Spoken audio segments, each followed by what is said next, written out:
The gentleman from Texas, Mr. Green, is recognized for 60 minutes as a designee of the Minority Leader. Thank you, Mr. Speaker. Mr. Speaker, ending domestic violence is not a quixotic quest.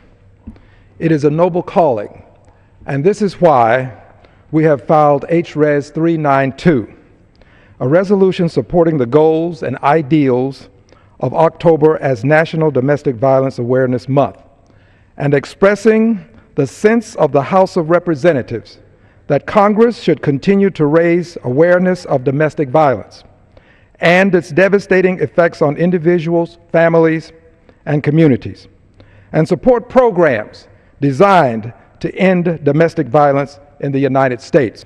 And I thank you very much for your testimony, actually.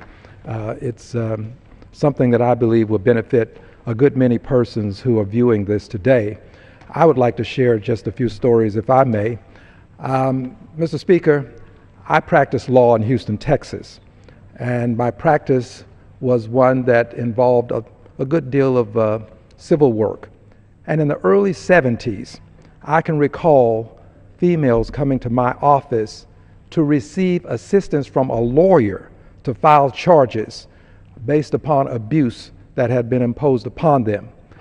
And in some of the cases, the damage done to the person was physical, immediately seen. But as you talked to the person, you could see that this person had been suffering for years. Literally years of suffering would emerge from this person in a 30-minute, 1 hour, hour and a half visit. And they would plead with me, please help me get the charges filed. The plea was there because at that time, it was considered a family issue. And when women would go in to file charges, the police would say, well, we'll look at it. We'll see if we can get somebody out there. But they didn't always respond to the need that was evident. The need was evident because of what the eye could see. And many of the ladies that would come into my office, the women that would come in, would bring a minister or some other person to corroborate the story. There was this belief that your physical appearance alone was not enough evidence to support the filing of charges. And unfortunately, society had so developed at that time that we would take this victim to intake, and we would help with the filing of the charges, and we'd help get charges filed. And the unfortunate circumstance was that the culture at that time was such that other family members would visit with the victim and encourage the victim to drop the charges. Family members seeing and knowing about the abuse not only on this occasion for which charges were being filed, but also the abuse that had occurred through the years. And family members would quite often prevail. And as a result, charges would sometimes be dropped.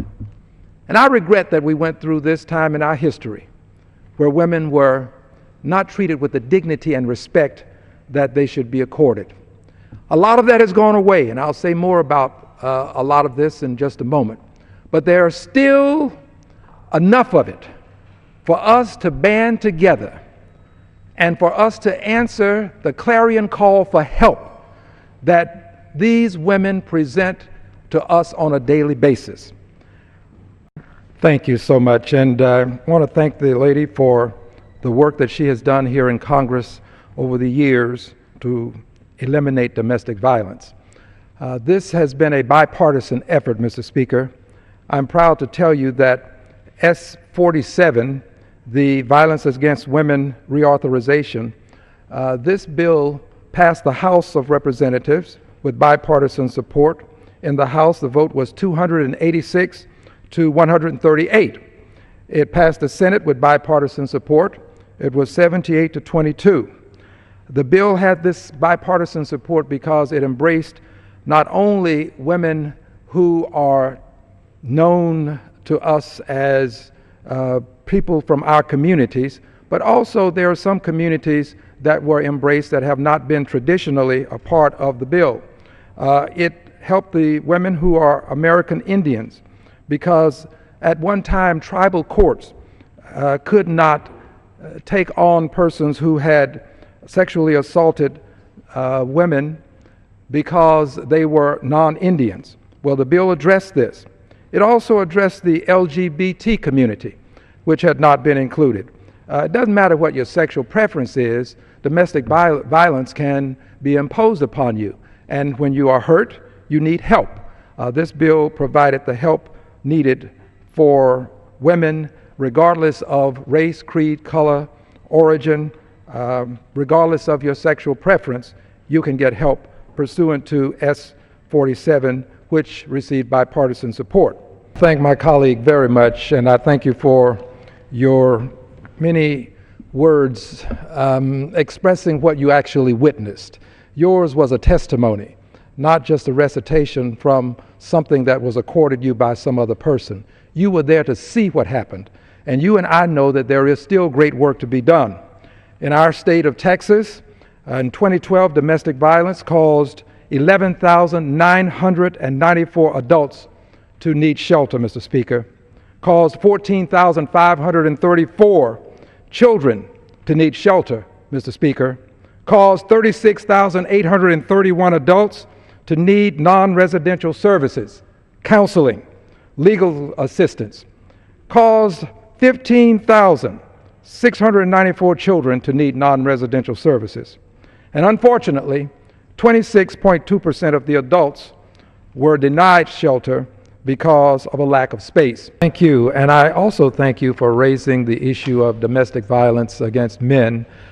We talk quite often about it being against women, and there's good reason. The overwhelming empirical evidence connotes that women are the large victims of domestic violence. So I thank you for broadening the issue for us. Thank you very much. Colleague, unfortunately, one study concluded that 10,401 domestic violence victims reached out for help but were turned away because of a lack of resources. There is still great work to be done, and I thank you for continuing to do this great work. God bless you.